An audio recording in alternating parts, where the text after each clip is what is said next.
Hey gang, back with another video for you today. I have a special guest here with me, Dimitri from Goldfield Banks. Hi. Today we're going to review the latest fragrance release from Goldfield Banks called Velvet Splendour.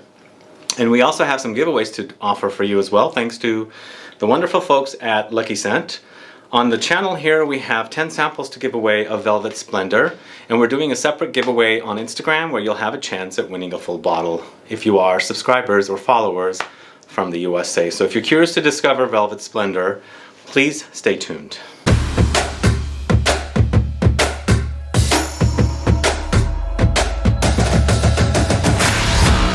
Thanks so much for tuning in. This is Sebastian with Smelling Great Fragrance Reviews. Let's jump right into this fragrance review. So where did you get the idea to do Velvet Splendour? Well, Sebastian, the thing is that a lot of people were asking me to create a fragrance with wattle, which is basically called Mimosa. And Mimosa so it's called wattle? Wattle. Wattle is wattle. It's an acacia form, and we used to call it Mimosa. Like in Europe, it's called Mimosa, and it's basically it's a symbol. It's an icon of Australia. It's actually part of the coat of arms as well. And I didn't actually know that it was a native to Australia. Oh. So yeah, initially I thought it was European because obviously in the south of France you see mimosa everywhere. In they even have a winter. festival, right? They even have a festival. But actually I did some studies around it, and it was introduced in Europe in the 19th century. 19th century. So yeah, so it's absolutely a native to Australia. You've got it in. There's so many different forms. There's so many different shapes. So many different colors. I think there's about 100 types of wattle blossoms, and the region where it actually comes from is called Flinders Ranges in South Australia. Okay. And I thought, well, you know what? Why don't we just create a fragrance with wattle? Everybody was asking for it because obviously every fragrance in the collection features at least one native Australian ingredient. And Okay. I thought, well, why don't we just do it? Although personally, I wasn't a fan of mimosa, you know, the typical traditional French mimosa. But it turned out great. I mean, it was a great project. It was beautiful to work on this fragrance because, yeah, I just wanted it to be very, very different than all wattle or mimosa fragrances. It's funny because I'm calling 2019 the year of the mimosa. Because up until last year, I despised mimosa and fragrances. Okay. Now, Yeah, all of a yeah. sudden, there's like 3 or 4 mimosa fragrances that I'm Really? totally head over heels for, and this is Okay. one of them. All right, yeah. So this I is know, the year of mimosa. I know for some reason that's what I hear everywhere. People go like, "Oh my god, but this mimosa is so different," and you can actually smell the mimosa, but it's in a very chic, more hot, sunburn sort of way that that we've created that fragrance. It has very classic touches to me, and even though in the notes I don't see oak moss listed, No. I get this like oak mossy, maybe it's patchouli that's kind of acting like the oak moss. Thoughts? Well, yeah, exactly. Well, the whole idea of Velvet Splendour was actually to create a fragrance, the smell of sunburned wildflowers. I mean, when we drive, you drive throughout the country, and the sun is out and the skies are blue. You know, you have all these different, what we call whiffs of plants and herbs and blossoms, and I was really imagining this sunburned bouquet of wildflowers, you know, in the wind, and something very burned, something more probably more oriental, more spicy. It definitely has a very oriental quality. Or yeah, absolutely. Wear So, to it. definitely. So I would definitely say that the start of the fragrance is floral. Yes, it's floral, but it's not roses and not jasmine type of floral. It's more orange blossom, iris, wattle, a lot of mimosa, and then little by little, like after 3, 4, or 5 minutes, the fragrance really evolves into a very spicy, very chic, sturdy, deserty fragrance. Definitely with tonka bean and... It's very woody in the dry down for me. It is. A lot of, you know, the Australian sandalwood that we use in all of our fragrances is very much present in this fragrance. But Opoponax, which is a resin. It's which a is resin. Not very often used in the industry anymore. Do you find Opoponax popping up in fragrances lately? Because I'm seeing it more, unless maybe I'm just noticing it more now that I'm I think, well, it was very popular in the 1980s and the 1990s, early 1990s.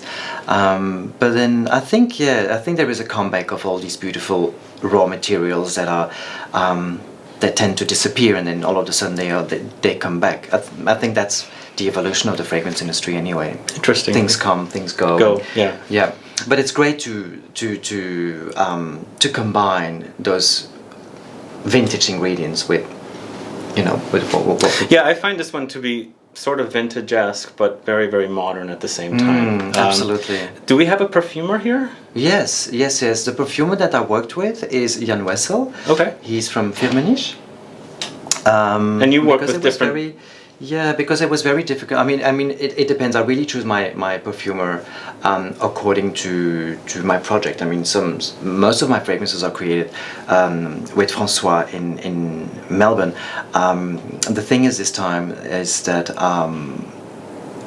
if he feels comfortable enough to work on that type of project, I give him the project. If he doesn't really feel comfortable, well, then I ask for someone else to do it, because I really want, obviously, the perfect scent. Interesting. That suits my, my idea, and so we worked like more or less 12 months on this fragrance back and forth, and because I really wanted him to work with the Australian Mimosa and Australian Sandalwood, so obviously Firmenich, they provide quite a lot of Australian native ingredients, which is great. So can you go to one of those corporations like Firmenich or Robertet and say, I need Australian, can't be French or something? Of course, that you can do that. Yeah, and they have absolutely. Okay. Yeah, absolutely. All right. Some of them have, others don't, but yeah, absolutely. If you want certain ingredients, well, then you go for it. All right. That's good to know. Yeah, that's the, how do you call it, the condition. I mean, yeah. Okay. It's an Australian brand, it's an Australian fragrance, and I want the fragrances, the ingredients to come from the country. Good to know, yeah. Very earthy. Very. So, which number fragrance is this one for you? This is number 7. Number 7. Yeah. And you worked on it for a whole year. Yeah. Yeah, Wow. It takes a year actually. I mean, I take my time.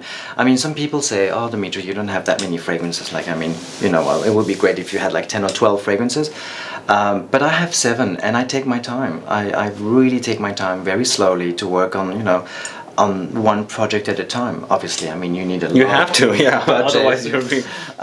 You need a big budget to create many fragrances, but also I think the industry today requires that you come up sometimes with small collections, and this is very this is a different brand, it's a different collection. You don't expect this brand to come up with like 20 fragrances, but yeah, each time it's a celebration. It's a celebration of the key native ingredients, and I like to take my time, and I like to give it a lot of love and a lot of attention, and Like a baby. like a baby. Yeah, and see it grow, and then after a year you come back with something else. Yeah. So, what's coming up after this one? Do you have a new version of Southern Bloom coming up? Yeah, well, it's more or less the same Southern Bloom. I mean, it's just a different batch because we use I see, yeah.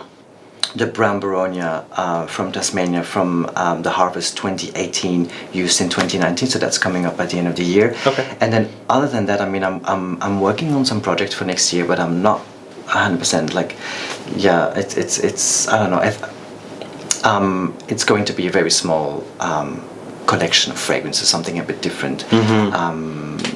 Within the collection of the native collection of Goldfield Banks, especially around the woods, around sandalwood and around different types of wood that we have in the country and that haven't really been explored in the industry before. Oh wow! Yeah, awesome. Yeah. We're looking forward to that. Yeah, absolutely. Cool. Any last things you want to say about this? This is really great, by the way. I've been wearing it, as you can see. Look. No. Look at the juice. I'm wearing it. I'm just wearing it. It really smells great. And someone complimented me this morning on the plane. Oh, really? I said, "Oh, you smell great." And I said, "Well, it's Goldfield Banks."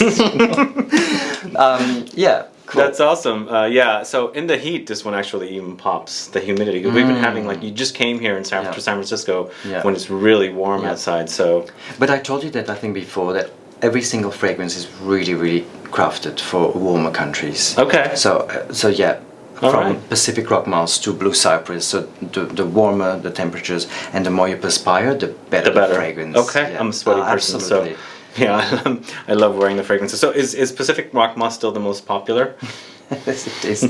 It's very popular, and it still grows every day. I know, it's just a fragrance that people enjoy wearing it. The greatest thing, the greatest satisfaction is to see people smile when they smell the fragrance.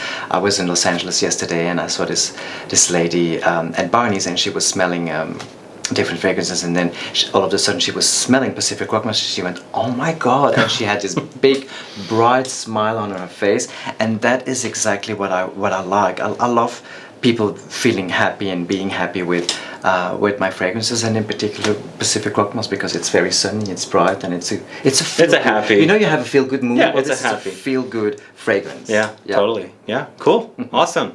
Well, guys, I don't know if you've already checked out Velvet Splendour, but definitely do. Lucky Scent carries the brand and various other stores throughout the country, and of course Barney's, right? It's in all Barney's. Yeah, absolutely. Yeah, check it out. It's great. The brand is great, and we have a giveaway as well, as I mentioned. We're doing 10 samples to give away to 10 subscribers of this channel. Please put down what you liked about Velvet Splendour, and if you are a fan of Mimosa, put that down, and also your state to qualify. And then head over to Instagram, where we are doing a full bottle giveaway of Velvet Splendour, so that you can participate in the giveaway as well there. Thanks Wonderful. again. Yeah, thanks so much for doing the video. Thank you so much, Sebastian. In my new studio. I know, it's a great honor to be here in the studio. It's a great building, by the way. Thank you. Guys, if you have any questions or comments, please list below. Otherwise, please like this video, please share it, follow me on Facebook, Twitter, and Instagram, and I'll be back with more videos very soon. Have a good one. Goodbye.